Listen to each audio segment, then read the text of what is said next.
Please, just some spare change, mister. The voice was barely louder than the wind, small, trembling, and it stopped Alex Mercer dead in his tracks. He turned. A little girl, couldn't have been more than 5, stood alone outside the bar clutching a backpack like it was the only thing left in her world. No adult in sight, no car, no explanation. Alex had faced down dangerous men, ridden through storms that would break most people. But something about those eyes, those terrified, pleading eyes, hit him harder than anything ever had. If this story moves you, hit that subscribe button right now and follow every single part to the very end. And drop a comment telling me what city you are watching from. I want to see just how far this story travels.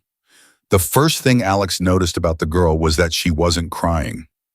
Most kids her age alone outside a roadside bar, as the sun started its slow bleed toward the horizon, they'd be screaming, sobbing, calling for their mother. But this child stood absolutely still. Her small chin lifted just slightly, her jaw set in a way that looked borrowed from someone much older, much harder. She was scared, no question about that, but she was holding herself together with everything she had. And that somehow made it worse. Alex Mercer had been riding with the Hells Angels for going on 22 years. He had seen things that would give normal men nightmares for the rest of their lives. He had buried brothers. He had stood at the edge of real darkness and looked straight into it without flinching. He was not a man who got rattled easily, but something about this little girl rattled him. "Hey," he said, his voice coming out rougher than he intended. He cleared his throat, crouched down so he was closer to her level. "Hey, sweetheart, you okay?" She looked at him for a long moment, really looked at him, his leather vest, his tattoos creeping up his neck, the scar that ran along his left jaw. Most adults looked at Alex Mercer and immediately recalculated their comfort level. This little girl just blinked. "I'm okay," she said. Then after a pause, "Do you have any spare change?" Alex almost laughed, not from amusement, but from the sheer unexpected weight of the question. "Spare change," he repeated. "Yes, sir." He pulled his eyes away from her face and scanned the street. Empty. A few cars parked farther down. Nobody watching, nobody walking. The bar behind him had maybe 8 people in it, his brothers nursing their drinks after a long ride. He turned back to the girl. "What's your name?" "Mia." "Okay, Mia." He kept his voice steady. "Where's your mom?" That was when something shifted behind her eyes, just the smallest flicker, a tremor in the wall she had built.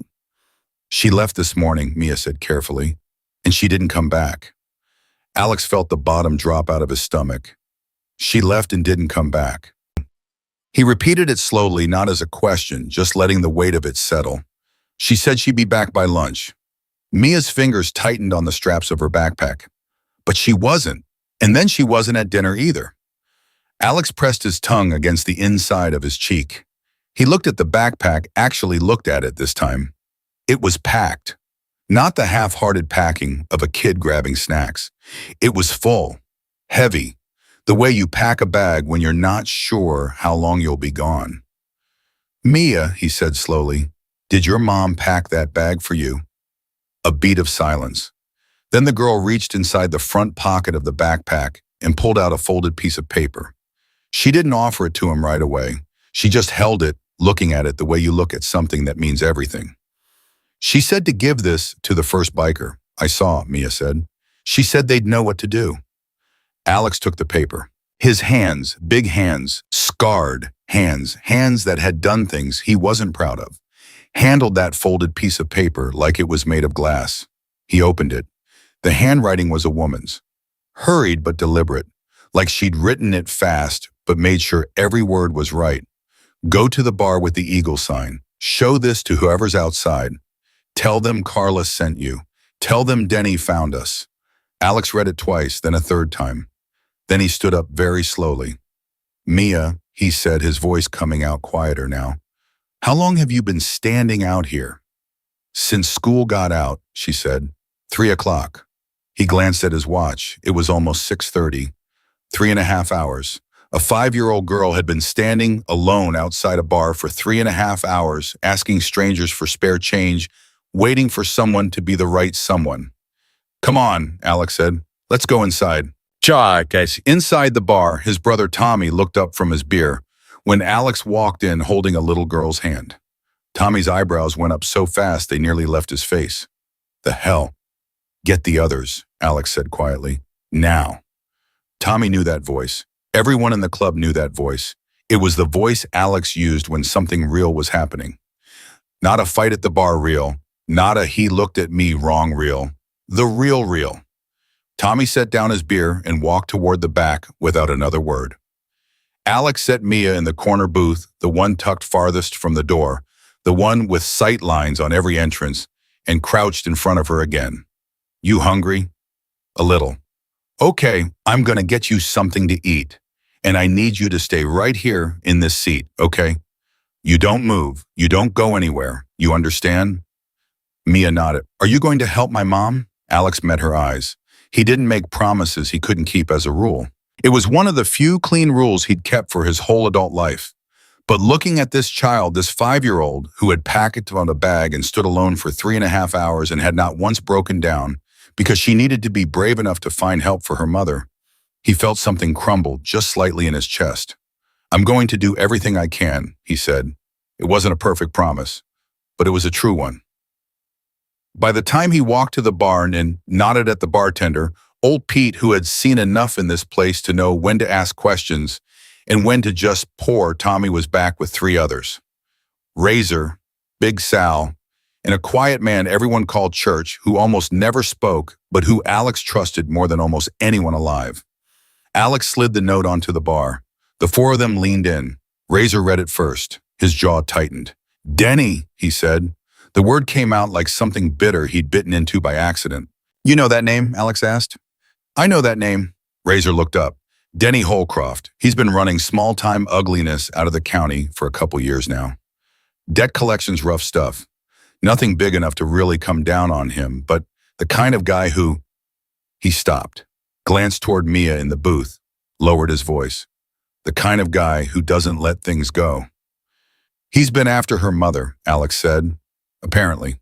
Church picked up the note, read it, set it down, said nothing but his eyes said everything. Big Sal pulled out his phone. I'll start making calls. How many do you need? Tommy asked Alex directly. Alex looked at the note again, thought about the packed backpack, thought about a woman who had planned this far ahead this carefully, who had trusted that her only option was to send her 5-year-old daughter to find bikers and hope they would be the right kind of people. All of them, Alex said. Mia ate a grilled cheese sandwich and a cup of tomato soup that old Pete produced from the back with remarkable speed and zero fanfare. She ate neatly, carefully, the way kids do when they've been taught manners and actually absorbed them. She didn't ask what the men were doing on their phones. She didn't interrupt. She just ate and watched and waited. Once between bites, she looked up at Alex, who was sitting across from her at the booth because he had decided he wasn't going to leave her alone in that corner, and said very quietly, She told me not to be scared. Alex looked at her. Your mom, Asaham. Yeah, Mia put down her spoon. She said, Mia, you are braver than you think. I need you to be brave one more time. And then she hugged me for a really long time. A pause. It was a different kind of hug. Alex felt something cold move through him. Different how, Mia thought about it. The way only children do, completely honestly searching for the exact right words. Like she was trying to put some of herself into me, she said finally, for later. The bar was not a quiet place by nature. There was always the low murmur of conversation, the clank of glasses, the occasional burst of laughter. But in that moment, for just a breath or two, it felt like the whole room went still. Alex swallowed, looked away, looked back. Your mom sounds like a strong woman, he said. She is, Mia said simply. She's the strongest person I know. Then matter-of-factly, but she's scared of Denny. There it was, just like that, out of the mouth of a 5-year-old, the plain, terrible truth of it. I know, Lex said. He kept his voice level. But she's going to be okay.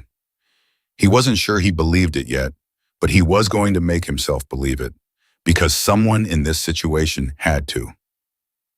The first engines arrived at 7:14 p.m. Alex heard them before he saw them, the deep, unmistakable thunder of Harleys rolling in, not one or two, but a wave of them building on itself. From where he sat in the booth, he could see through the front window as headlights swept across the parking lot. Mia heard it too. She looked up from her soup. "Are those motorcycles?" she asked. "Yeah. A lot of them getting there," Alex said. She set down her spoon very deliberately, looked at him. "Did you call them?" "Sal did, and Tommy, and Church, and probably 8 other guys by now." Mia was quiet for a moment processing this. "They all came because of me, Hana." Alex shook his head slightly. "They came because of your mom's note. They came because of what it meant." He paused. "And yeah, because of you." She looked out the window, more lights sweeping in. The sound building rolling, filling the street outside with something that was half thunder and half something harder to name. "My teacher says bikers are dangerous," Mia said. She didn't say it accusingly. She said it the way kids say things they've been told, testing whether the world confirms or contradicts. Alex considered his answer. "Some are," he said honestly. "Some people in every group are dangerous, but dangerous isn't the same as bad." He looked at her steadily. "You understand the difference?" Mia thought about it, really thought about it in that infuriating and wonderful way she had. "Like how a guard dog is dangerous, but it's not bad," she said slowly. "It's just protecting something." Alex almost smiled. Exactly like that. Outside, the engines kept coming. By 7:45, Razor counted from the doorway and reported back to Alex. 42 bikes in the lot, more still pulling off the main road. The word had gone wide. Not just their chapter. Brothers from 2 counties over, men who'd gotten the call from men who'd gotten the call, the whole chain of it moving faster than anyone might have expected on a Tuesday evening. Big Sal came back inside, phone still in hand. "I got something," he said, sitting across from Alex and dropping his voice. "Denny Holcroft. The woman Carla, her name, that's what the note says," Alex confirmed. "She's been renting a house on Birchwood over past the grain elevator. Had a restraining order on this Denny going back 8 months. He violated it twice, documented both times, but somehow nothing stuck. Guy's got a cousin on the county payroll, that's the word." Alex's eyes hardened. "She's been trying to move for months," Sal continued. "No money, no family nearby. The guy's been showing up, calling at all hours, the whole story." He glanced at Mia, who was looking out the window at the lights in the parking lot, not appearing to listen, but clearly absorbing everything. He dropped his voice lower still. "Word is he showed up this morning, before school." Alex felt his jaw set, and she sent the girl away. "She sent the girl here," Sal said. "She planned the whole thing out. She knew this bar, knew our eagle sign." He paused. "You think she knew one of us specifically?" "Maybe, or maybe she just knew the type." Alex looked at Bro. "Doesn't matter. She trusted the right people." "Remains to be seen," Sal said. "No," Alex said quietly. "It doesn't." At 8:10, Alex's phone buzzed. Unknown number. He stared at it for a second, then picked up. "Alex Mercer." The voice was a woman's, strained, like she was trying very hard to sound controlled and not quite managing it. "Speaking," Alex said carefully. "My name is Carla." A breath. "I'm Mia's mother." Is she with you? Is she safe?" Something unknotted in Alex's chest. "She's sitting right here eating soup," he said. "She's safe. She's okay."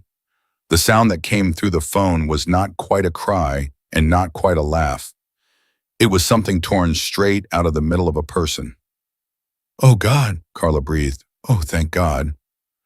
"She's a brave kid," Alex said. "You raised her right." A moment of silence on the line. Then, can I talk to her?" "Hold on." Alex held the phone across the table. "Mia, it's your mom." The change in the child was instantaneous and absolute. Every wall she had built, every piece of composure she had maintained for hours and hours, it came down all at once. Her face crumpled. She grabbed the phone with both hands. "Mommy?" And then she was crying. Finally, completely the way she had needed to cry for hours. The sound of it filled the bar, and every single man in earshot went very still. Razor looked at the floor. Tommy turned away. Big Sal put his hand over his mouth. Even old Pete behind the bar found something extremely important to do that involved staring at the wall. Alex watched Mia cry and talk to her mother, and he felt something shift inside him. Something that had been dormant for years, something he had convinced himself a long time ago, was not particularly useful in his line of life.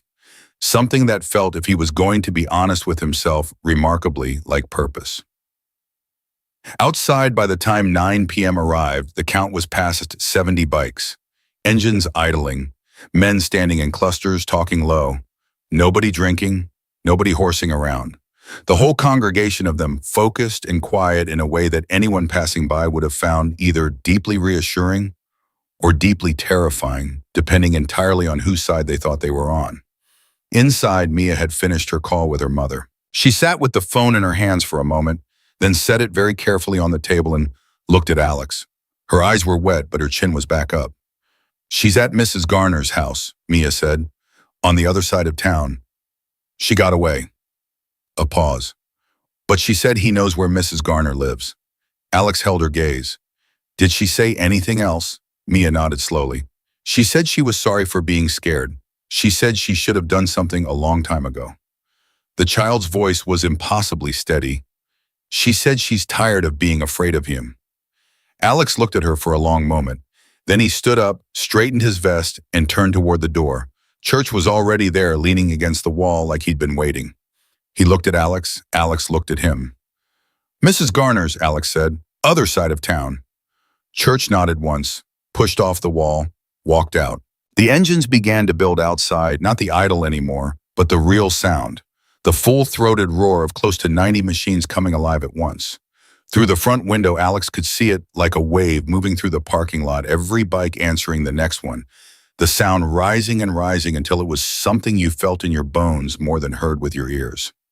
Old Pete set down his glass. "You're going to need a bigger bar for the celebration after," he said. Alex looked at Mia one more time. Tommy's girlfriend, a woman named Diane, who had arrived 20 minutes ago, and whose presence Alex was profoundly grateful for, was sitting with the girl, now holding her hand. Mia looked back at Alex across the bar. "Bring her home," she said. "Not please, not a question. Just bring her home." Alex nodded and walked out into the thunder. The sound hit Carla before anything else did. She was sitting on Ruth Garner's couch, hands wrapped around a cup of tea she hadn't touched, staring at the front door like it might come off its hinges at any moment, and then she heard it. Distant at first, a low rumble that could have been thunder except the sky was clear. Then it grew and grew and grew into something that filled the whole night wall to wall, end to end, the kind of sound that gets inside your chest and rearranges things. Ruth came out of the kitchen with a dish towel in her hands and stopped in the middle of the room. "Carla," she said slowly, "what in the world is that?" Carla stood up.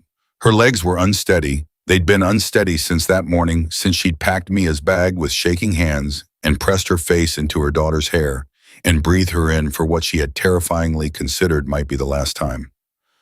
"I don't know yet," she said, but something in her body was already beginning to believe she did. Ruth moved to the window, pulled back the curtain an inch, and then she made a sound that was somewhere between a gasp and a laugh, high and helpless, the sound of someone watching something they absolutely did not expect to see in their lifetime. "Carla," Ruth said, "honey, you need to come look at this." The street outside Ruth Garner's modest house on the east side of town had, in the space of approximately 4 minutes, become something unrecognizable.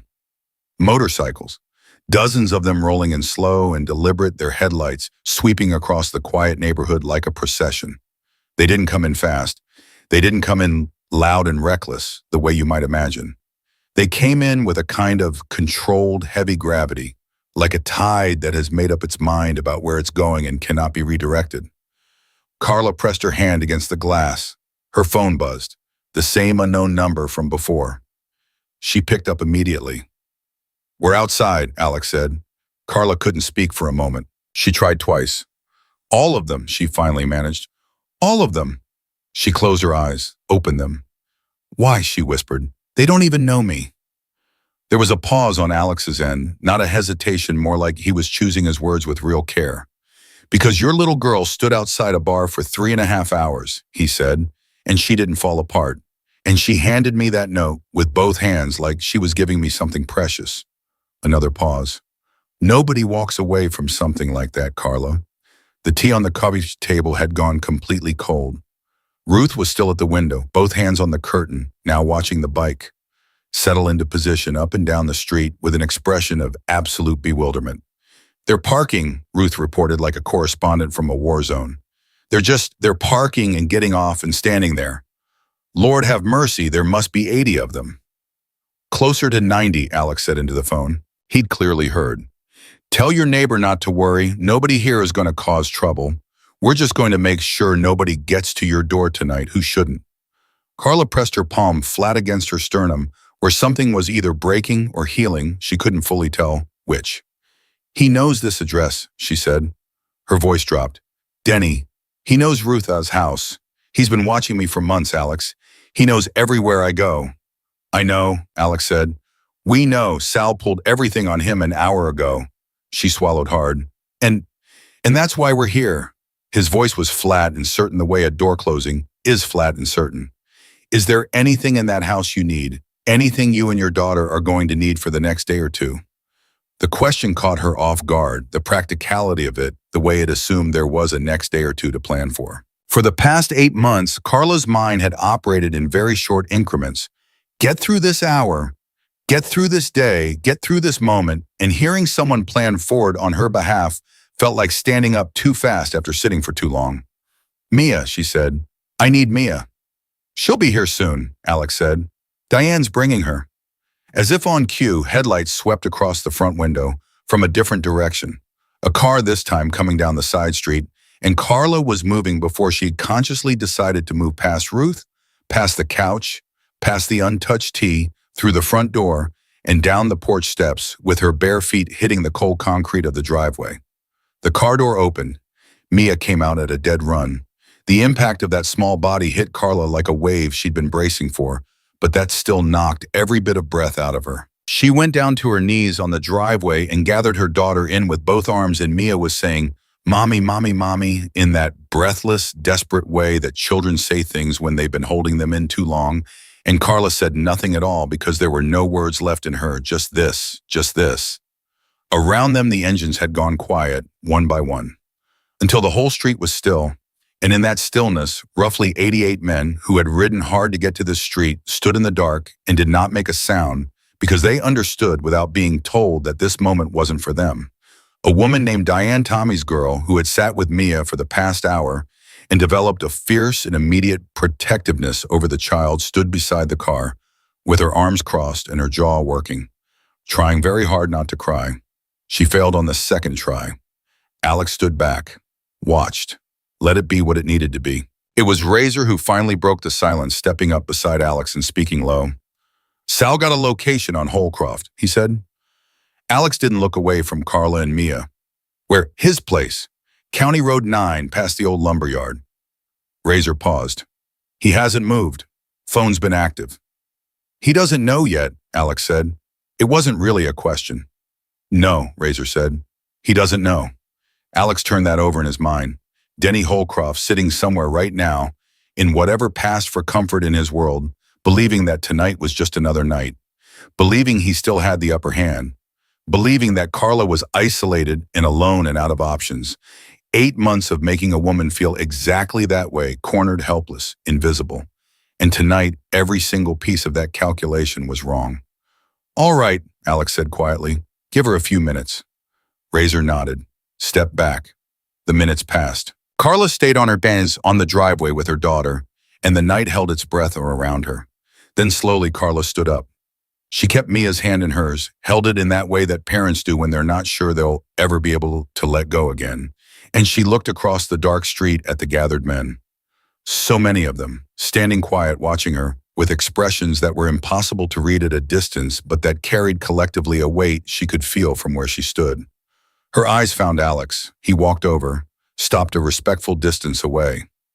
Carla looked at him for a long moment. Her face was marked from crying, but her eyes were clear. "Tell me what you know," she said. So he told her.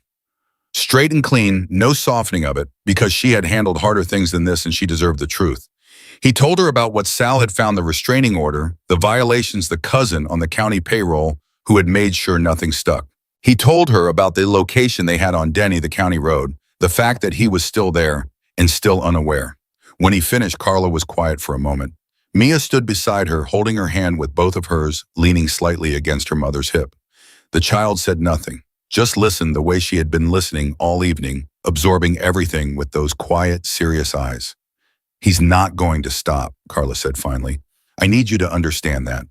I've been telling myself for 8 months that maybe he'd stop, maybe he'd move on, maybe something would change." She shook her head. "He's not going to stop. The man who filed those papers, who talked to lawyers, who did everything right, it didn't matter. Nothing I did by the rules made any difference." "I know," Alex said. "So what happens tonight?" she asked. "What does this actually mean? 90 men on my street, that's not a permanent solution.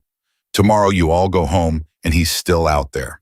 And there it was, the real question, the one that had been sitting under everything else since Alex had first read that note at the bar. Because she was right. A show of force was one thing. An actual solution was something else entirely, and the distance between those two things was the distance Carla had been stranded in for 8 months. Alex was quiet for a moment, then Church walked up. Church, who almost never spoke, who had been standing at the edge of everything all evening, taking it all in, with those flat, watchful eyes, stopped in front of Carla and looked at her directly. He was not a physically imposing man in the way that Sal was, or dramatic in the way that Razor was. He was medium height, middle-aged, graying at the temples, and he looked at people with an attention so complete it was almost uncomfortable.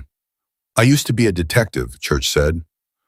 Carla blinked. Alex didn't move because he already knew this, had known it for years, and had long since made peace with the strangeness of it.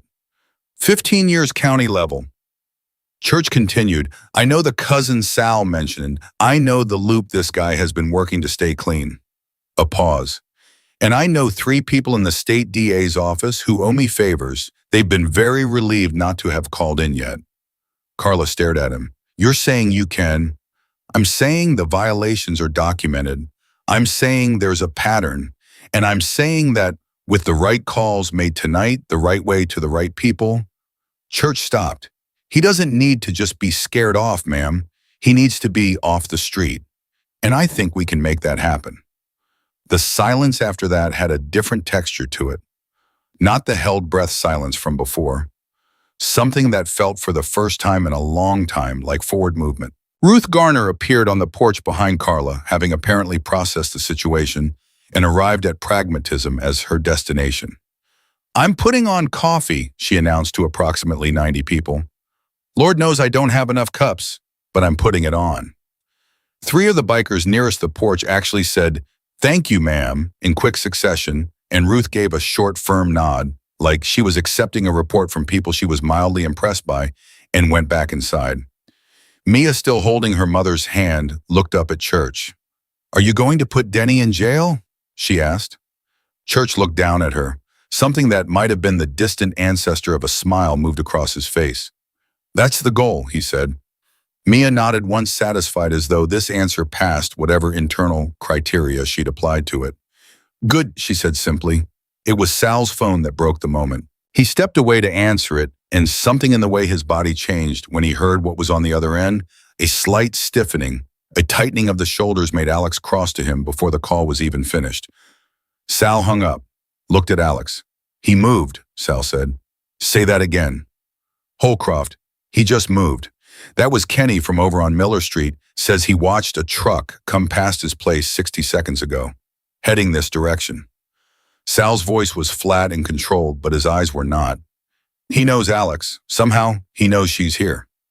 The street, which had been maintaining its uncertain peace for the past 20 minutes, shifted.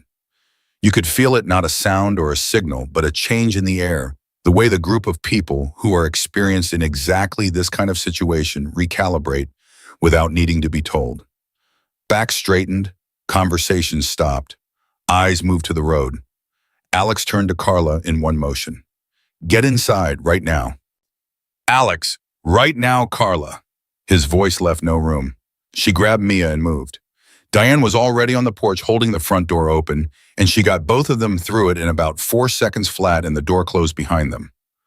On the street, nobody ran. Nobody scrambled. The men of this particular gathering were not, as a general rule, the scrambling type. What happened instead was a kind of quiet, deliberate reorganization. Bikes that had been parked along the curb were now positioned differently. Bodies that had been standing in loose groups were now standing with intent, and the whole texture of the street changed from a parking lot to something that had a shape and a purpose to it. Razor appeared at Alex's shoulder. "You want to go out to him?" he asked. "Meet him before he gets here." Alex thought about it. Half a second, no more. "No," he said. "Let him come. Let him see it." Razor almost smiled. "Yeah," he said. "Yeah, that works too." The truck appeared at the far end of the street 3 minutes later. It slowed when it should have slowed. Any driver would slow, rounding a corner into a residential street that was visibly lined curb to curb with motorcycles and the men who rode them. It slowed and then it stopped altogether about 40 yards from Ruth Garner's house. The engine stayed running. Alex walked forward. Just him, just steady, walking down the middle of the street toward that idling truck. Behind him, he could sense movement, not following him, not rushing, just repositioning a slow spread of presence up and down both sides of the street that made the whole avenue feel like it belonged to someone. He stopped about 20 feet from the truck. The driver's side window was down. Alex could see the silhouette. A man. Big enough. Still. "You're Denny," Alex said, not a question. A long pause. "Who's asking, Chos?" "Alex Mercer."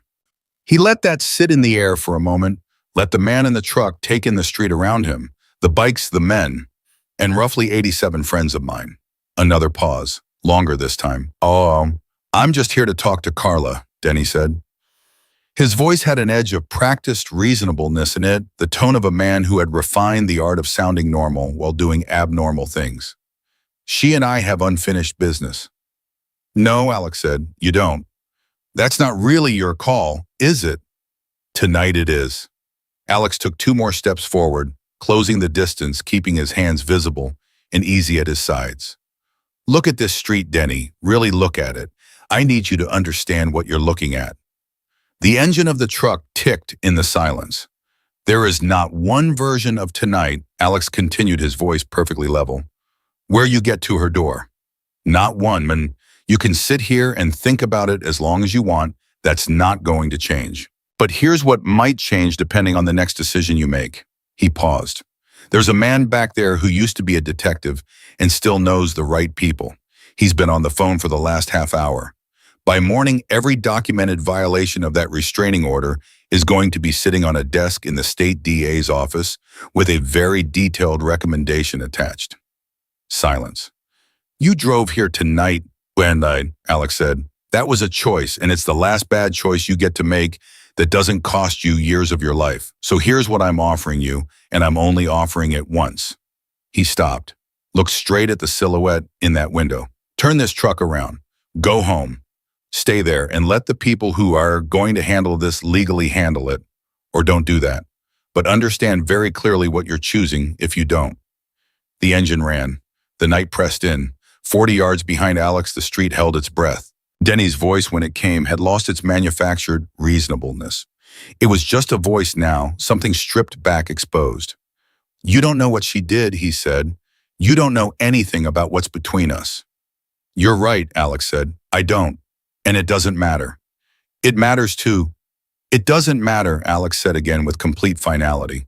"There is a little girl in that house who packed a bomb and stood alone for 3.5 hours because her mother was trying to protect her from you. That's all I need to know. That's everything." The truck sat, 1 second, 5 seconds, 10. Then so slowly it was almost imperceptible the reverse lights came on. A low sound moved through the gathered men behind Alex, not a cheer, nothing as loud as that. More of an exhale, a collective release of something that had been pulled very tight. Denny Holcroft backed his truck to the corner, turned it, and drove away. Alex watched the taillights until they were gone. Then he stood there in the empty street for a moment, alone in the middle of it, and he let himself breathe.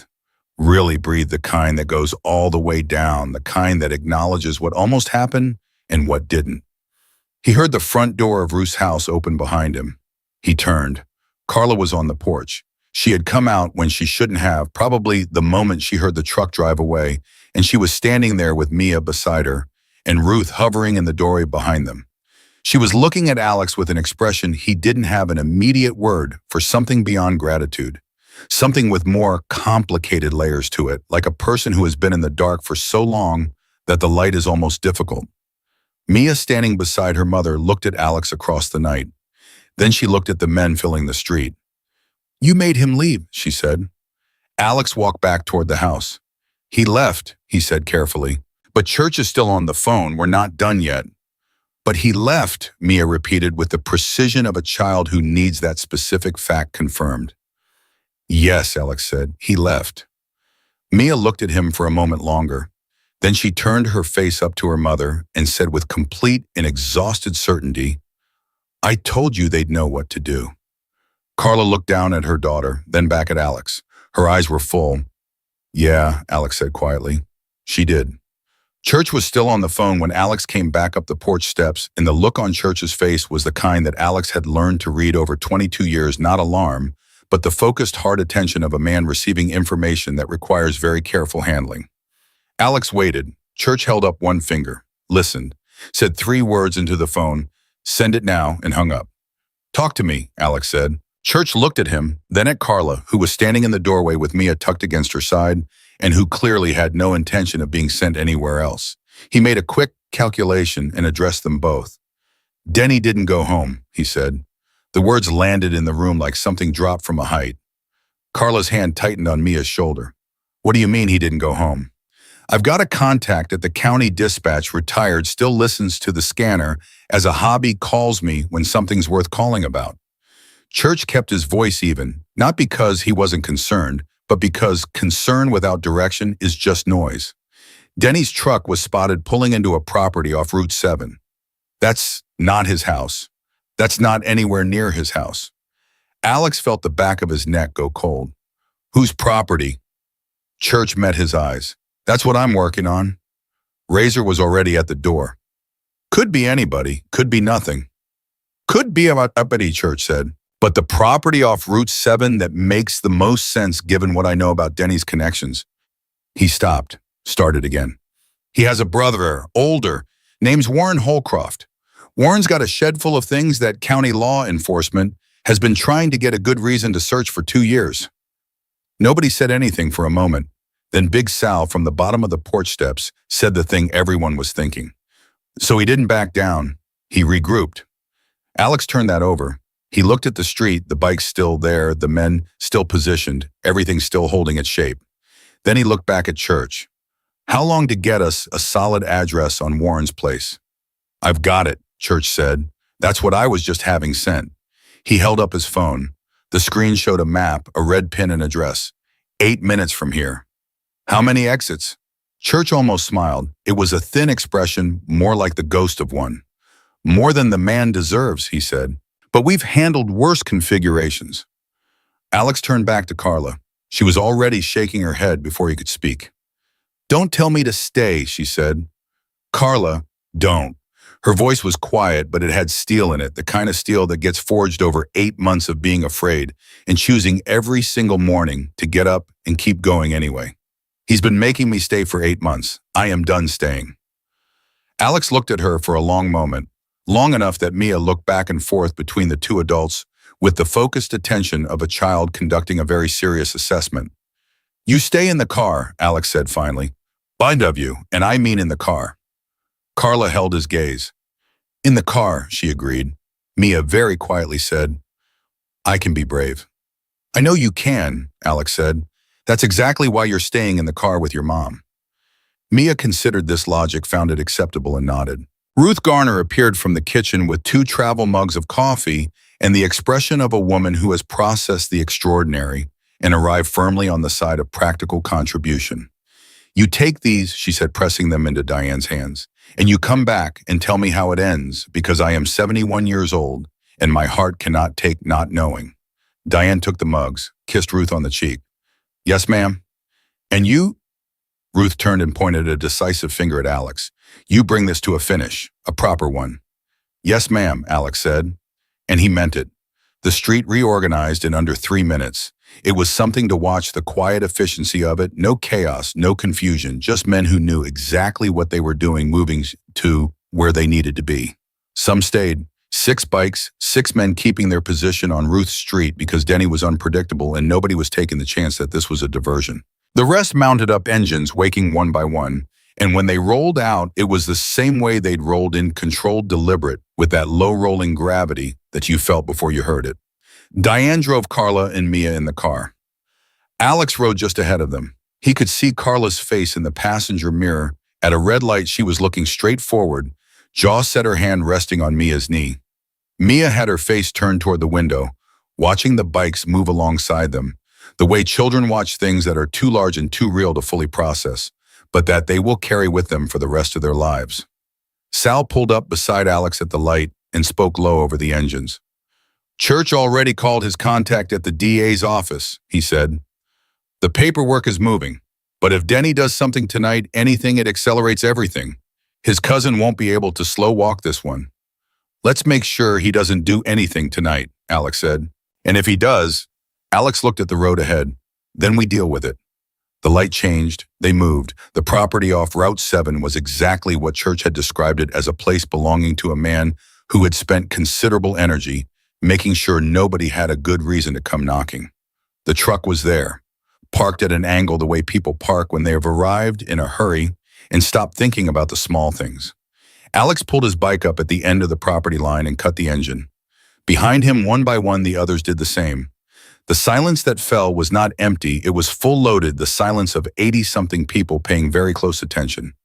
Church came up beside him. "Two structures," he said quietly. "Main building and the shed out back. If I had to guess, a light came on in the main building. Not a lamp brighter than that, the kind of light that comes with movement." "He knows we followed him," Razor said from Alex's other side. "Of course he does," Alex said. "He was watching for it." "So now what?" Alex was quiet for just a moment, and in that moment his phone rang. He looked at the screen, unknown number but different from Carla's unknown number earlier. He picked up. "Mr. Mercer." The voice was male, older, deliberately calm. "My name is Warren Holcroft. I believe you are standing at the end of my driveway." Alex processed this without reacting. "Warren," he said, "where's your brother?" "That's actually a very good question," Warren said. "And the reason I'm calling, instead of letting this go wherever it was going to go." A pause. "I want you to understand something. I don't have a dog in this fight. Denny is my brother, but what he's been doing to that woman, I told him to stop. I told him 6 months ago to let it go. He didn't listen to me then. He doesn't listen to anyone." Alex turned slightly, watching the building. The light had gone still. "Why are you telling me this?" "Because he's not in this building," Warren said. "He pulled in, we argued, really argued, the kind we haven't had since we were kids, and he took my truck and left out the back. My truck is older. No GPS, your boy can trace a beat. And because I know where he's going." Everything in Alex went very still. "Tell me." "He's going back to her street," Warren said. "The other way in, the back road that comes up behind the houses. He knows that area better than most. He's been watching it long enough." The sound on Warren's end shifted slightly, like a man sitting down with the weight of a difficult decision. "He's not thinking straight tonight. He's been building towards something for months, and now it's all come apart, and he's not thinking." Alex was already turning, already moving, already raising his hand in the signal that Razor and Sal had learned years ago meant change of direction, now no questions. "Warren, how long ago did he leave?" 4 minutes, maybe 5. "I need you to call the county sheriff. Right now, tell them everything you just told me. Can you do that?" A very long pause. The pause of a man crossing a line he has been standing next to for a long time. "Yeah," Warren said quietly. "Yeah, I can do that." Alex hung up and was on his bike before the phone was fully in his pocket. He hit Sal on the shoulder as he passed. "Back to Ruth's back road now," and Sal's eyes went wide for exactly 1 second before he was moving too, and then it rippled through the group the way those things do, body to body, engine to engine, and in 20 seconds the driveway end was empty and the road was full of thunder going the other direction.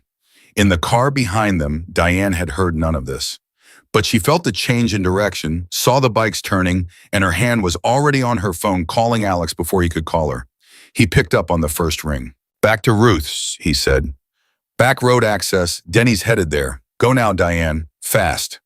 In the back seat, Mia heard her mother make a sound, not a word, just a sound. The compressed noise of fear that adults make when they're trying not to let children hear them being afraid, and the child reached over and took Carla's hand. Carla looked down at her.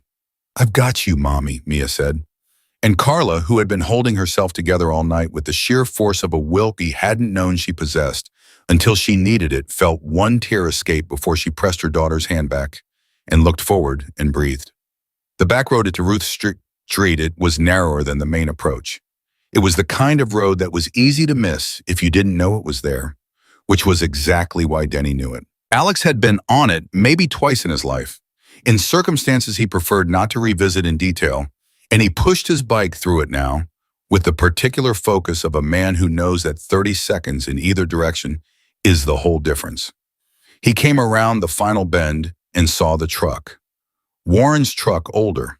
No GPS, just like Warren had said, sitting sideways across the alley behind Ruth Garner's house. Engine running. One door open. Alex cut his engine and was off the bike in one motion. Behind him, he heard others doing the same, the heavy metallic sound of 80-something kickstands dropping in rapid succession. He moved toward the truck. "Denny." His voice was not loud, but it carried in the alley in a way that made it seem like it was.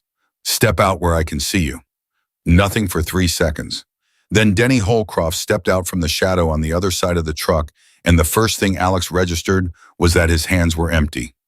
No weapon visible. Just a man, heavy-set, mid-40s, wearing the expression of someone who has run very far in a very short amount of time and arrived somewhere he hadn't entirely planned to arrive. He looked at Alex, looked at the men spreading out behind Alex, looked at the truck like he was considering getting back in it. "It's over, Denny," Alex said.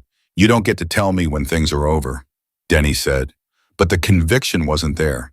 It was the words without the foundation under them. "You're right, Raymond," Alex said, and the agreement seemed to catch Denny off guard. "I don't, but the state DA's office does, and the sheriff who's coming right now does." He paused. "Your brother called it in, Denny." The impact of that moved visibly across Denny Holcroft's face. Something gave way behind his eyes, not dramatically, not the way it happens in movies, just a quiet interior collapse, the particular devastation of a man hearing that the last person he expected to cross him just did. "Warren," he said, like the name itself was a wound. "Yeah," Alex said quietly. "Warren." A long silence opened up. Somewhere in it, they could all hear the distant sound of a siren, still far, but getting less far, moving with purpose through the night toward this alley. Denny looked at the sky, at the ground, at his own hands. He looked like a man taking inventory of everything he'd built over the past 8 months and finding that all of it, every calculated move, every phone call made from blocked numbers, every slow-burning pressure, applied to a woman who had done nothing wrong, had led him to exactly here in an alley behind a 71-year-old woman's house, surrounded by people he didn't know who had all come for a reason that had nothing to do with him. "I just wanted to talk to her," he said. And the terrible thing was he sounded like he believed it. "No," Alex said, not angrily, not with contempt, just flatly, honestly, the way you tell a man a true thing. "You didn't want to talk to her. You wanted her to feel what you decided she should feel. And that's been the whole thing from the beginning." Denny opened his mouth, closed it. The sirens were closer now. Alex looked at him for one more moment. "There's a little girl in a car 2 streets over," he said. 5 years old. She packed her own bag this morning because her mother had to plan for the possibility that you were going to make today the worst day of their lives. She stood alone outside a bar for 3.5 hours. He let that sit. "That little girl is going to be fine. She's going to grow up, and she is going to be fine. And you are going to have to live with the fact that a 5-year-old had more courage in one afternoon than you've had in 8 months." Denny Holcroft said nothing. He was still standing there in the dark of the alley when the first sheriff's cruiser came around the corner. Alex stepped back, gave the arriving officers space to do what they were there to do. He watched from a short distance as the situation was explained. Church had materialized at his elbow, somehow already speaking in the practiced, precise shorthand of a former detective, relaying facts to current law enforcement. Names, dates, documented violations. The call from Warren. The pattern, the whole 8-month architecture of it, laid out with a kind of detail that makes things real and hard and undeniable. Denny sat on the hood of Warren's truck with his wrists behind him and his head down, and he looked more than anything else tired. Like a man who had been running on something combustible for too long and had finally run out of it. Razor appeared at Alex's shoulder. Church is going to stay and give a full statement, he said. He says it'll hold. He says with Warren's cooperation and the documented violations and tonight's events, the cousin can't move fast enough to make any of this go away. Good, Alex said. So that's it then, Razor said. We done. Alex looked at the cruiser, looked at Denny, looked at the alley and the men filling it, and the whole extraordinary, improbable fact of the night. Almost, he said. He took out his phone and called Diane. She picked up on half a ring. Alex, it's handled, he said. He's in custody.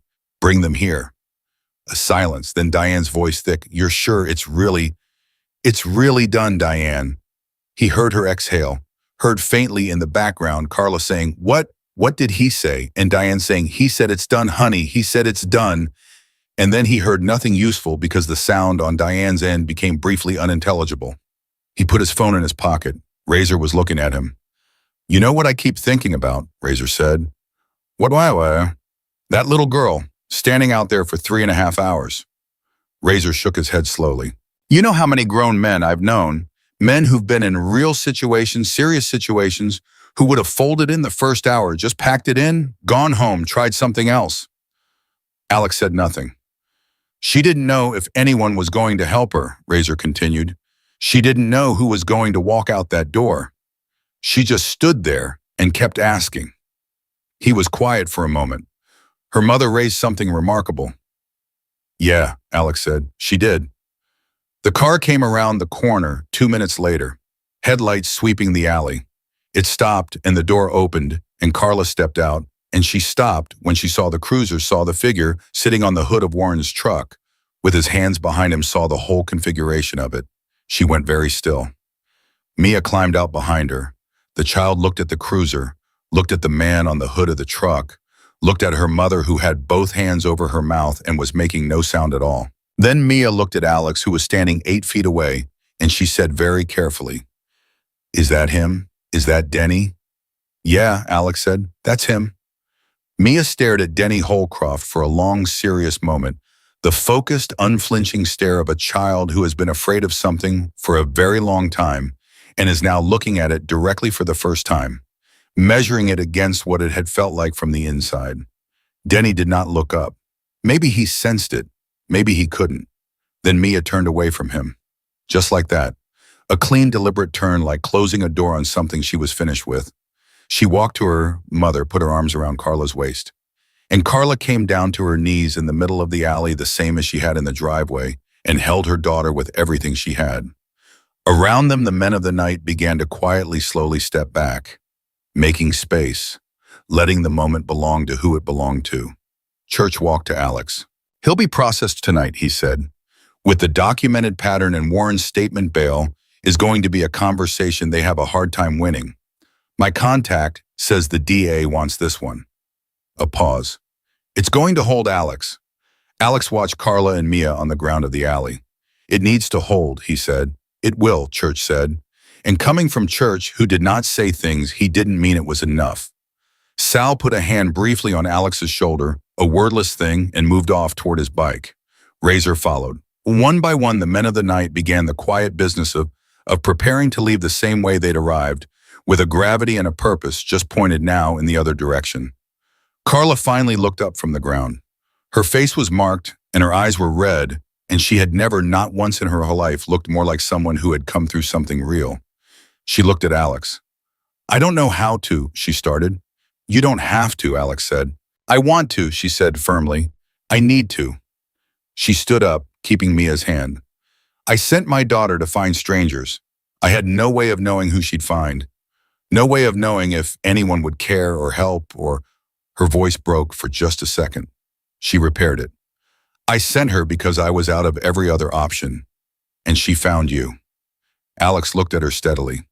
She found us, he said. All of us. Mia looked up at him from her mother's side. And then she did something that Alex Mercer, 22 years, in the Hells Angels scar on his jaw and stories in his skin, was completely unprepared for. She let go of her mother's hand, crossed the 3 feet of space between them, and hugged him, both arms around his waist, her face pressed against his vest the way kids hug when they mean every single part of it. Alex stood very still for a moment. Then he put one large hand carefully on the back of her head. Behind him, he heard Razor make a sound that was absolutely not a sniffle and which nobody was ever going to mention. Mia stepped back, looked up at him with those serious, exhausted, extraordinary eyes. "Thank you," she said, "for knowing what to do." Alex crouched down to her level, looked at her straight. "Thank you," he said quietly, "for trusting us with it." The sheriff's cruiser pulled out of the alley at 11:47 p.m. Alex watched it go, watched until the red and blue light disappeared around the corner, and the alley returned to the ordinary dark of an ordinary night, and then he let himself feel, just for a moment, the full weight of everything the last 6 hours had been. His back hurt, his knees hurt. He was 51 years old, and he had been on a bike and on his feet and on high alert since early evening, and his body was now presenting him with a detailed invoice for all of it. He ignored it the same way he always did and turned back toward the small group still remaining in the alley. Carla and Mia, Diane Church, Razor, Sal, and Tommy, who had ridden in from Ruth Street the moment he heard the situation had resolved. Carla was sitting on the back step of Diane's car. Mia was asleep against her shoulder. Just like that, the way children do when the emergency is over and the body finally takes what it has been owed. The little girl had simply closed her eyes and gone under, still holding her mother's hand, utterly trusting that the world was now safe enough to leave for a while. Carla was stroking her daughter's hair. She looked up when Alex came over. "She's out," she said softly. "She earned it," Alex said. Carla looked down at Mia again. Something moved across her face, guilt and love and relief, all tangled up together. The particular expression of a parent who has put their child through something terrible for reasons that were right and necessary and still cost something that can never be fully paid back. "She was so brave," Carla whispered. "She was so much braver than I had any right to ask her to be." "You didn't ask her to be brave," Alex said. "You asked her to find help. She decided to be brave all on her own." He paused. "That came from you." Carla shook her head slightly, like she wasn't ready to accept that yet. Maybe she would be later. Not tonight. Church came up on Alex's other side. He had the look of a man who had been running hard on purpose and adrenaline, and was now beginning to calculate what came next with the same methodical precision he'd applied to everything else. "I got confirmation from my contact an hour ago," he said, keeping his voice low enough not to wake Mia. "The DA's office received the full package at 10:15. Documented violations, both of them with witnesses now on record. Tonight's incident was Sheriff Bauer's department handling the arrest. In Warren's formal statement, which I am told was remarkably detailed and remarkably cooperative." Carla looked up sharply. "Warren actually..." "Everything," Church said. "Warren gave them everything, going back months, things we didn't even know to ask about." He held Carla's gaze. "I think he's been carrying it for a long time. I think tonight was the first time he had a reason to put it down." Carla was quiet for a moment. "I always thought Warren knew," she said. I didn't think he'd actually..." She stopped, shook her head. 8 months, she said. "He knew for 8 months." "He did," Church said, "and he didn't soften it because she deserved the truth of that too." Carla pressed her lips together, looked at Mia. "Okay," she said finally. Not forgiving Warren yet, but filing it somewhere she could come back to later when she had more space. "Okay, what does this mean for the case, what actually happens now?" Church settled in. This was where he was most himself, the clear-eyed laying out of facts, the architecture of what came next. With the documented pattern, the 2 prior violations, tonight's arrest and Warren's statement, the DA can pursue this as aggravated stalking with enhancement for the restraining order violations. The cousin on the county payroll is going to have a very bad week because my contact made sure the right people know that name and why it matters. A beat. Bail is likely to be set high given the flight risk in the documented history. My estimate, and I want to be clear, this is an estimate, not a promise, is that he does not walk out of that station tonight. Carla absorbed this. Her hand kept moving in slow strokes through Mia's hair. "And long-term, that's for the DA and your attorney to work out," Church said, "but the foundation is solid, probably the most solid it's ever been." He paused. "Do you have an attorney?" Carla gave him a look that said everything about the last 8 months of her financial and emotional resources without requiring a single word. Church nodded. I know someone, he said simply. She works sliding scale. She's good. I'll make a call tomorrow morning. Carla stared at him. Why are you doing all this? She asked, when ungratefully genuinely needing to understand it, to have it make sense in a world that had given her very little reason to expect this kind of thing from strangers. Church thought about it, really thought about it the way he did everything. I was a detective for 15 years, he said. I saw a lot of situations like yours. Woman trying to do everything right, system finding reasons not to help the bad actor finding every gap. He looked at Mia. I never had a good answer for what to do about that when I was carrying a badge. Turns out I have better options without one. Carla looked at him for a long moment, then at Alex, then at Razor, who was leaning against a bike 20 feet away, trying to look like he hadn't been listening, and at Sal, who wasn't even pretending, and at Tommy, who was standing with his hands in his pockets looking at the sky. I have to ask you something, Carla said. She directed it at Alex, but it was for all of them. And I need you to tell me the truth. All right, Alex said. The note I sent with Mia, the bar with the eagle sign.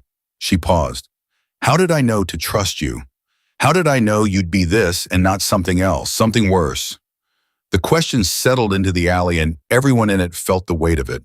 It was a real question, not rhetorical, not a compliment in disguise. A real honest grappling with the fact that she had sent her 5-year-old daughter to find bikers, and it had worked, and she needed to understand whether that had been wisdom or luck. Alex was quiet for a moment. Then Razor from 20 feet away spoke without turning around. Who told you about the bar? Carla looked over at him. A woman, 2 years ago, before all this started. She lived in my building for a few months and then moved away. Her name was Sandra. She said, Carla stopped, something working across her face. She said if you ever really need help and you don't know where else to go, find a bar with a Hells Angels eagle on it and ask. She said they helped her once and she never forgot it. Nobody spoke for a moment. Then Tommy said quietly, almost to himself, Sandra Reeves. Alex turned to look after him. Tommy was still looking at the sky, but something in his jaw had changed. That was about 4 years ago, he said. Her ex, bad situation. We helped her relocate, got her clear of him. He lowered his face. She moved away about 2 years back, said she was making a fresh start somewhere new. The silence after that had a different quality to it.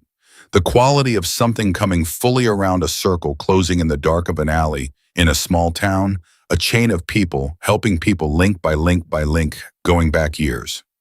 Carla looked at Tommy for a long time. She said you were the right kind of people, she said softly. Tommy cleared his throat, looked away, found something extremely interesting to study in the middle distance. Sal put his hand over his mouth again. This seemed to be his preferred method of managing emotion, and Alex had come to find it oddly endearing. You trusted Sandra, Alex said to Carla. Sandra trusted her instincts. Her instincts came from a real experience. He spread his hand slightly. That's how it worked. That's why it worked. Carla nodded slowly. I need to find her, she said. Sandra, I need to tell her that it worked. She stopped. Her voice had gotten thin. That it really worked. We can help with that too, Tommy said. And now he was looking at her directly, and he looked for all his road-worn roughness like a man genuinely moved by a story that had come back around to him from years ago in a form he never expected. She kept in touch with a few people. I can reach out. Carla pressed her free hand over her eyes for a moment. Just a moment.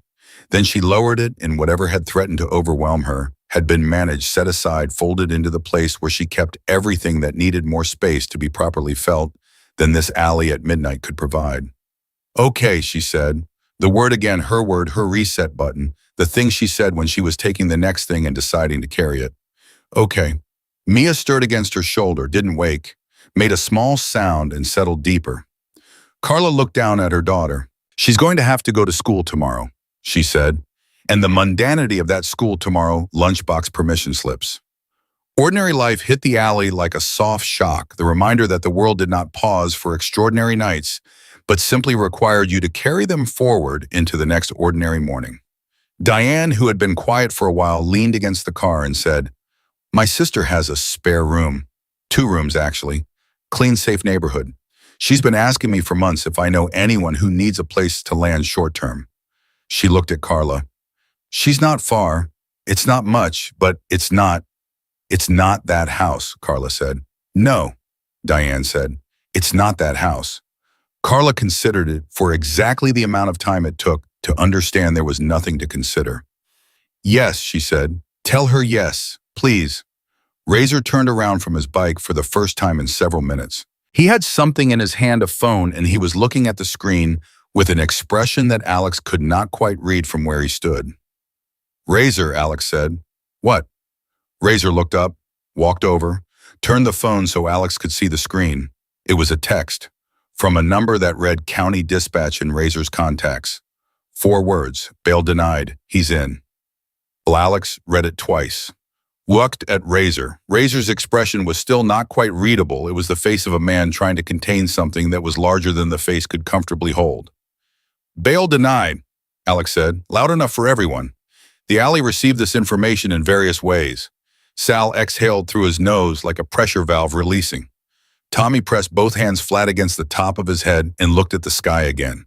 Diane made a sound that was half laugh and covered her face. Carla went very, very still.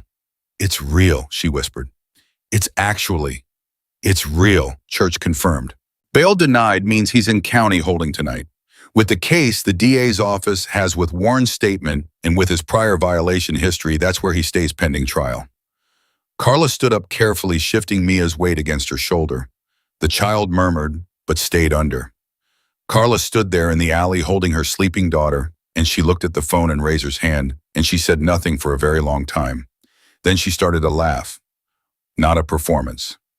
Not hysteria, real laughter, broken and genuine and helpless. The kind that comes out of a body that has been clenched for 8 straight months and has just without warning been given permission to unclench. It lasted maybe 10 seconds and then it turned into something else, something quieter, and she pressed her face against the top of Mia's head and just stood there. Nobody said anything. Nobody needed to. Alex looked at the phone, looked at the alley, looked at the small collection of people that this night had gathered and held together from 6:30 in the evening until nearly midnight. Diane, who had sat with a child she'd never met and driven through the dark without question. Church, who had spent 15 years watching the system fail people and was spending his retirement making up for it one case at a time. Razor, who had a hard face and a soft interior he would deny to his last breath. Sal, who kept putting his hand over his mouth. Tommy, who had quietly carried a 4-year-old story about a woman named Sandra and had never stopped being glad they had helped her. And Mia, asleep against her mother's shoulder, small and exhausted, and completely safe, the axis around which the whole night had turned. Alex's phone buzzed. He looked down. A text from Church sent from literally 6 feet away because Church had decided this information deserved to be delivered in writing. DA contact, confirm full case moving forward. Cousin flagged for review with internal affairs. My attorney contact already briefed. She'll call Carla at 9 a.m. Alex looked up at Church. Church nodded once. Alex put his phone away. All right, he said, addressing the alley, the night, the whole accumulation of it. All right, let's get these two somewhere safe and warm and let everybody get some rest. Carla looked at him. Alex, she said. Yeah, I'm going to think about tonight for the rest of my life, she said. You understand that what you all did, I'm going to think about it every day for the rest of my life. Alex looked at her for a moment. Then he shook his head slightly. Don't think about us, he said. Think about the morning you packed that bag. Think about the note you wrote. Think about what you did to protect her. He nodded at Mia. That's the story. We just showed up. Carla held his gaze. She had the look of someone who was going to disagree with this version of events for a long time and in great detail, but who was too tired to begin that argument tonight. At least let me say thank you, she said. You already did, Alex said, about 4 times. It doesn't feel like enough. It never does, he said. That's how you know it was real. Diane got Carla and Mia settled in the back seat, and the car pulled away from the alley, and Alex stood and watched it go. The others began the quiet business of mounting up kickstands, lifting engines, coming to life, the familiar thunder building again lower now, and unhurried the sound of people heading home after something hard and necessary. Sal came up beside him. You good? Yeah, Alex said. Then no. Then yeah, actually. Sal nodded like this made complete sense, which it did. Hell of a Tuesday, he said. Hell of a Tuesday, Alex agreed. Razor rolled his bike up, idling, and looked down at Alex with that face that never fully decided what it was feeling. You know what I can't stop thinking about? What? She asked for spare change, Razor said. That's what the note said to do, ask for spare change so somebody would stop. He shook his head slowly. Her mother thought of everything. Alex looked at the empty spot where Diane's car had been. Thought about Carla writing that note probably in the few minutes she had while Denny was still outside, while Mia was getting her shoes on, planning the whole thing with a mind sharpened to a point by months of fear and the love of a mother with no other options. Yeah, he said. She did. Razor pulled us out. Then Tommy. Then Sal with a brief two-fingered salute. Church was the last one besides Alex. He stood beside his bike without getting on it, yet looking at the alley at the spot where the sheriff's cruiser had been, at the ordinary walls of ordinary houses around them. You know the cousin's going to land soft, Church said. Not bitterly, just factually. Internal affairs move slow and the county takes care of its own. He'll probably retire early with full benefits and call it a win. I know, Alex said. And Denny's going to have a lawyer who'll work the timeline and argue down the charges, and he might still walk lighter than he should. I know that too. Church was quiet for a moment. Doesn't change tonight, he said. Tonight is still what it is. Yeah, Alex said. It is. Church got on his bike, looked at Alex one more time. You did right, he said simply, which coming from Church was a speech. The engine turned over and he was gone. Alex stood alone in the alley. The engines faded out of hearing range one by one until the whole night went quiet, the real quiet of late, the kind that isn't empty but full, the kind that comes after something has been finished. His phone buzzed one last time. He looked at it, a text from an unknown number. Then he remembered Carla had borrowed Diane's phone to send him a contact. This is Carla. We're almost at Diane's sister's place. Mia woke up for about 30 seconds in the car and asked if you were okay. I told her yes. She said good and went back to sleep. I thought you should know that. Thank you, Alex, for all of it, all of you. Alex read it again, stood in the empty alley for another 30 seconds with the phone in his hand. Then he typed back, get some sleep. Both of you, everything else can wait until morning. He pocketed the phone, walked to his bike, put his leg over it, and sat there for a moment in the quiet. A 5-year-old girl had asked for spare change at 6:30 in the evening. By 10 o'clock, man who had made a woman's life a terror for 8 months was in county holding, with bail denied. A case was moving through the DA's office. An attorney would call at 9. A mother and daughter were on their way to a safe room in a house that Denny Holcroft didn't know existed. And a 71-year-old woman named Ruth Garner was probably still awake, waiting for someone to come back and tell her how it ended. Alex started his bike. He had a stop to make before he went home. He owed Ruth Garner the end of the story. He pulled out of the alley onto the quiet street under the quiet sky and road. Ruth Garner opened her door before Alex even knocked. She was still fully dressed, which told him everything he needed to know about whether she had been anywhere near sleep. She had a dish towel in her hands, a different one from earlier, which meant she had been in the kitchen doing something with her hands, because that was what women like Ruth did when they were waiting for news they weren't sure they could handle. She looked at his face, read it the way people who have been alive long enough learn to read faces, and her whole body exhaled. Come in, she said. I'll get the coffee. Alex sat at Ruth Garner's kitchen table at 12:20 in the morning and told her everything. Clean and straight and complete the way she deserved. He told her about Warren's call and the alley and the sheriff's cruiser and the text that said bail denied. He told her about Church and the DA's office and the attorney who would call at 9. He told her about Diane's sister's spare room and Carla and Mia on their way to somewhere safe. Ruth sat across from him with both hands around her mug and listened without interrupting once. When he finished, she was quiet for a moment. Then she nodded the firm, decisive nod of someone filing something in the correct place permanently. Good, she said, just them, the single word carrying the full weight of a 71-year-old woman who had seen enough of the world to understand exactly what good meant when it was genuinely earned. She's going to be okay, Alex said. Carla, she's tougher than she knows. I know she is, Ruth said. I've known that girl for 2 years. She came over for dinner every Sunday for the first 6 months. She lived in this neighborhood and she never once told me how bad it really was. She was protecting me from worrying. She shook her head slowly, protecting everyone around her, carrying the whole thing alone. Not alone, Alex said. Not tonight. Ruth looked at him over the rim of her mug. Her eyes were sharp and clear and completely without pretense. No, she agreed. Not tonight. She set down the mug. I want to ask you something, and I want you to know I'm asking it as a compliment, not a question. All right. What made you stay? She said. You could have called the police when you found Mia. You could have handed it off. You could have done the minimum and ridden away, and it would have been more than most people do. She held his gaze. What made you stay all the way through? Alex thought about it. Really thought about it, because Ruth Garner was not a woman you answered carelessly. She didn't fold, he said finally. The girl, she stood outside for 3.5 hours and she didn't fold. I've known grown men, hard men, who couldn't have done that. He paused.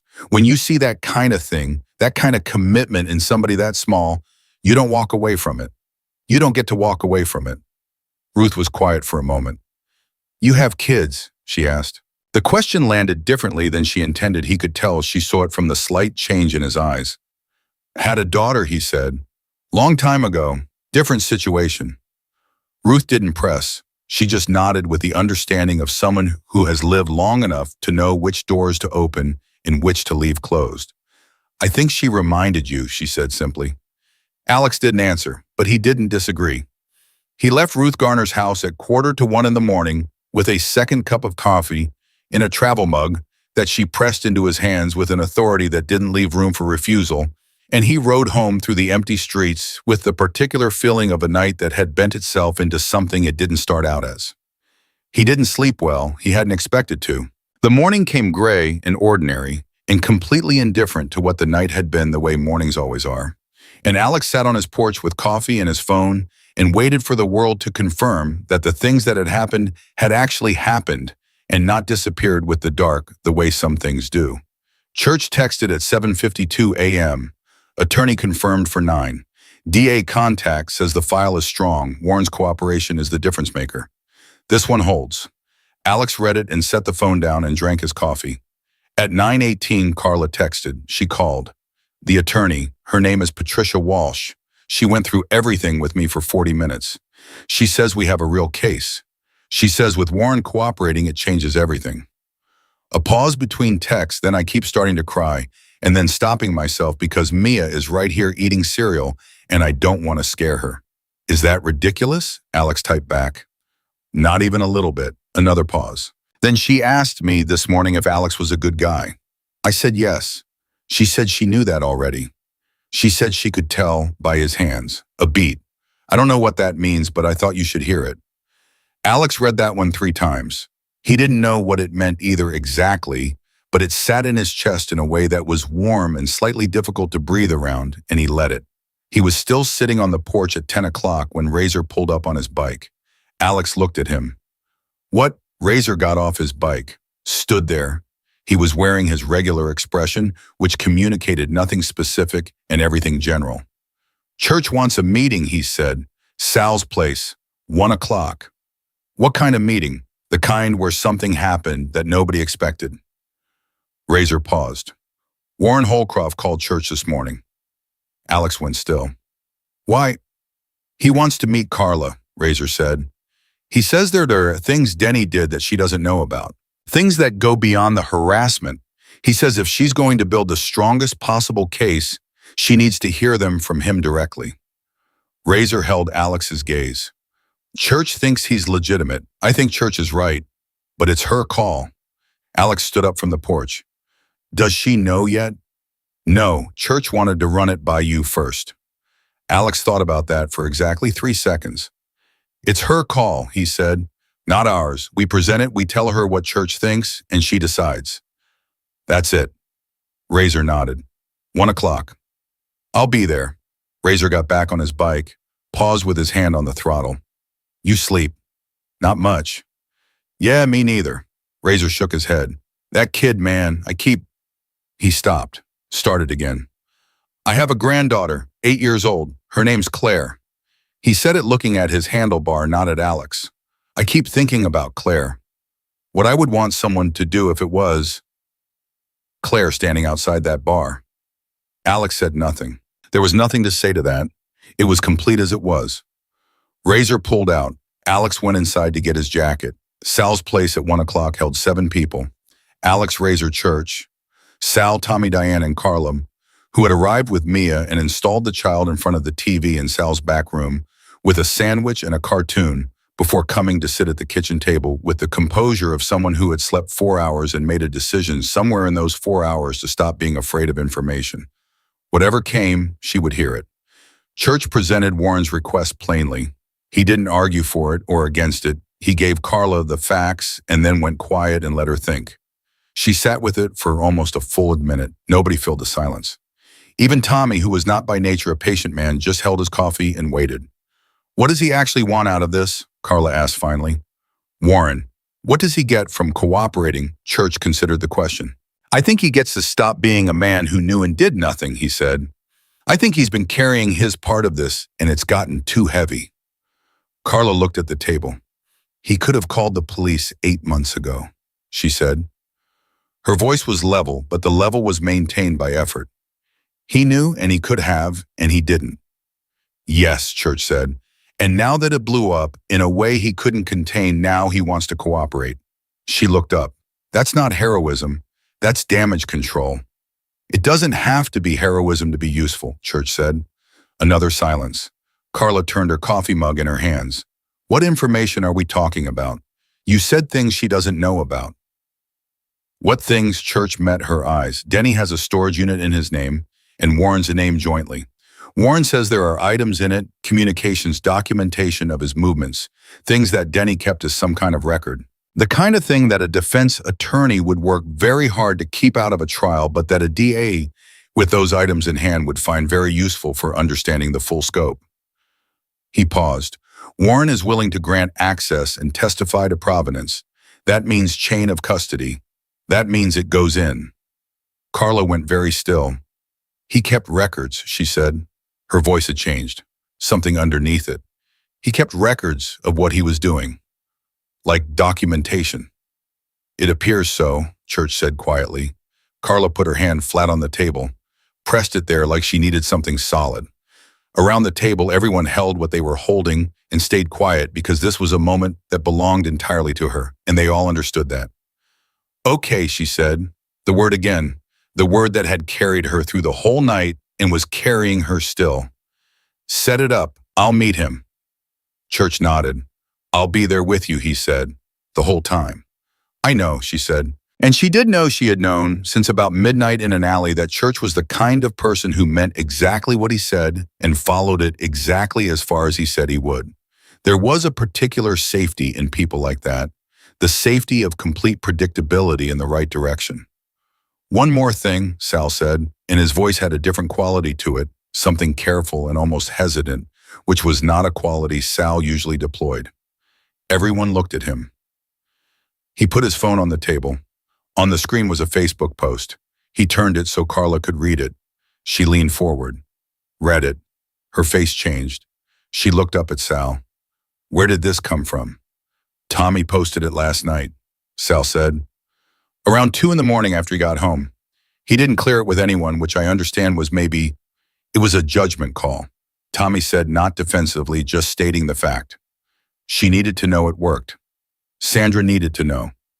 The post was simple. No names, no identifying details. Just Tommy's voice in writing, which was different from Tommy's voice out loud. More careful, more deliberate, and the voice of a man who thinks harder when he has to type than when he can just talk. It said, 4 years ago, we helped someone get clear. Last night, her act of kindness came back around and helped someone else. If you're out there, Sandra, it worked.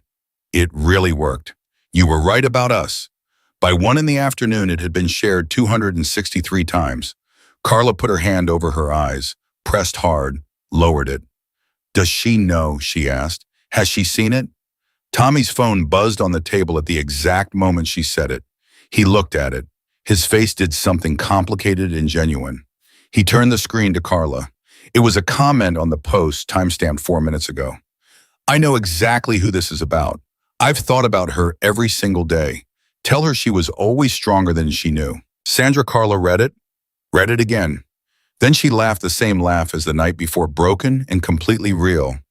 The laugh of a woman who keeps encountering evidence that the world is more connected and more kind than her worst year had led her to believe. Mia appeared in the kitchen doorway. She had the expression of a child who has been watching a cartoon but has tuned into some frequency that says something important is happening in the other room. She looked at her mother. "Are you okay, Mommy?" "Yes, baby," Carla said. Her voice was wrecked and warm. "Come here." Mia crossed the kitchen and climbed into her mother's lap with the unself-conscious ease of a child who still believes entirely in the rightness of that place. She looked around the table at the adults, Church, Alex, Razor, Sal, Tommy, Diane, with those serious, considering eyes of hers. "Are you all Mommy's friends now?" she asked. The table was quiet for one beat. "Yeah," Alex said. "I think we are." Mia considered this. Apparently it met her standards because she turned back to her mother and said, "Can I have more juice?" Sal was on his feet before the sentence was finished. The meeting went 3 more hours. It went into the practicalities, Patricia Walsh's advice on how to conduct the meeting with Warren, what to document, what to say and not say. It went into logistics. Diane's sister had space for a month, maybe 2, which gave Carla a window to figure out the next step. It went into the storage unit and how Church's contact would coordinate with the DA. And at a certain point, it stopped being a meeting and became something closer to a kitchen table in the late afternoon, full of people who had been through something real together and found themselves without quite planning it at the beginning of something they hadn't named yet.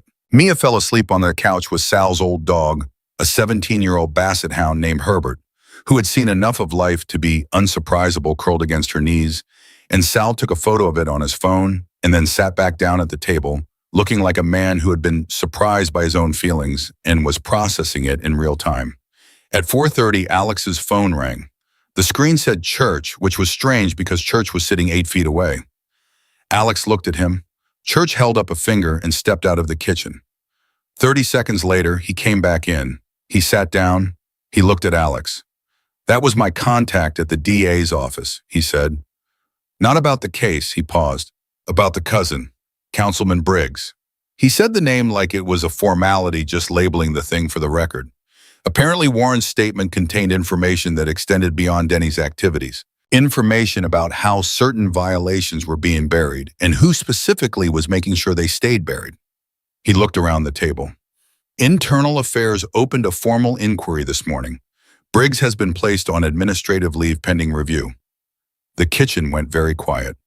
Carla was looking at Church with an expression that Alex could not quite name, something beyond surprise, something that came from a place of having been told by the system for 8 months that nothing could stick, nothing would hold, nothing would ever actually move. And now it was moving. All of it at once, in ways that she hadn't thought to hope for. "His own cousin," she said quietly. "It took his own cousin to finally—" "It took you," Church said.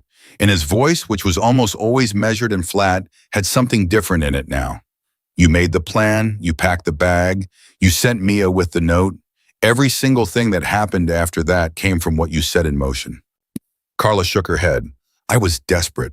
I wasn't being strategic. I was just—" "Sometimes desperate and strategic are the same thing," Alex said. She looked at him. He looked back. The same level contact they'd had from the beginning.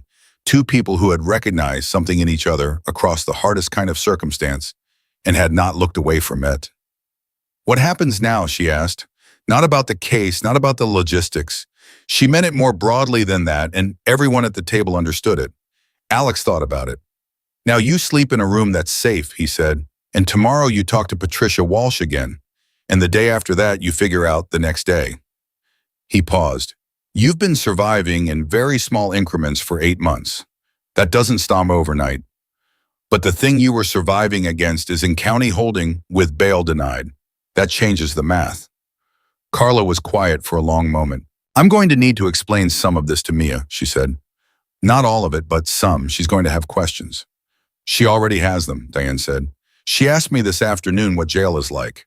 I told her it's a place where people go when they have hurt others and need to stop." A pause. She thought about it for a while and then said, "Like a timeout, but longer." I told her that was pretty much it. Carla's whole face softened at that. The particular softness of a mother hearing her child has made sense of a hard thing in a way that is both simplified and somehow exactly right. She's going to be okay, Alex said. He meant it this time with a certainty that was different from the first time he'd said it. The first time it was a promise he was making himself keep. This time it was simply true. I know, Carla said. She was always going to be okay. She doesn't know how to be anything else. Later, after Sal served an enormous and completely unexpected dinner that he produced from his refrigerator, with the competence of a man who has been feeding large groups of people for decades after Mia woke up from her nap and ate 2 plates and told Herbert the Basset Hound an entire story about her day that Herbert received with the dignity and patience of a very old gentleman after Tommy showed Carla the comment thread under his post, where people who had been helped and people who had never been helped but wished they had were saying things that would have been excessive if they hadn't been completely true. After all of it, Alex walked out to his bike in the early dark of the evening. Carla came out behind him. She wants to send you something, Carla said. Mia, she asked me this afternoon if she could draw you a picture. I told her yes. She held out a folded piece of paper. Alex took it, unfolded it. It was a crayon drawing. The kind that 5-year-olds make imprecise and completely confident, full of color and intention.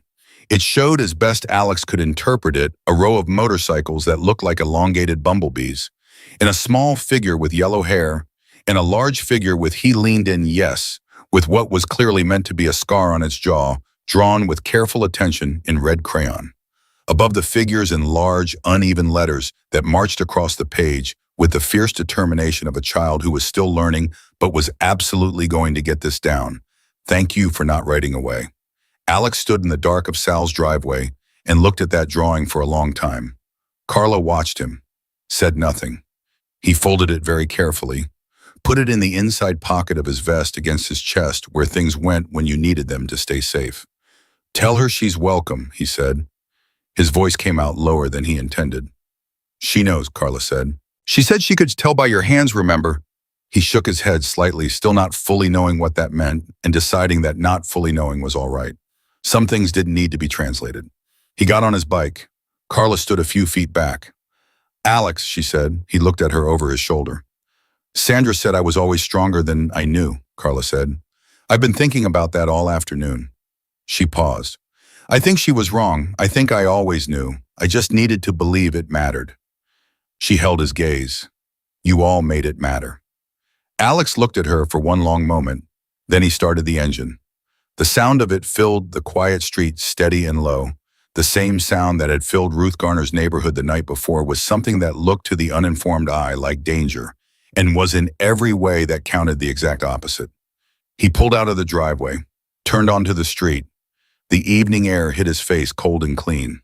In his inside pocket against his chest, a 5-year-old girl's crayon drawing rode with him into the dark. She had stood alone for 3.5 hours because her mother needed her to be brave. She had handed a piece of paper to a stranger with both hands and trusted him with everything it contained. She had not cried until she was safe, and when she was safe, she had cried completely. And when she was done, she had eaten soup and asked the right questions and held her mother together with both small hands and fallen asleep against a Basset Hound like a child who had done a full day's work and was now entirely at peace. She had said thank you for not riding away. Alex rode. The street fell behind him, and the night opened up ahead of him, and somewhere across town, Carla and Mia were settling into a room that was safe and in a county holding cell. Denny Holcroft was beginning to understand the full shape of what the night had cost him, and in an office building downtown, a file with his name on it was sitting on a desk waiting for morning, and Ruth Garner was probably in her kitchen with a dish towel and a satisfied expression, and Church was somewhere on the phone being precisely and usefully himself, and Razor was at home thinking about his granddaughter Claire without quite admitting he was doing it. A little girl had asked for spare change, and by sunset, 90 engines had answered. Some stories don't have the ending they deserve. This one did.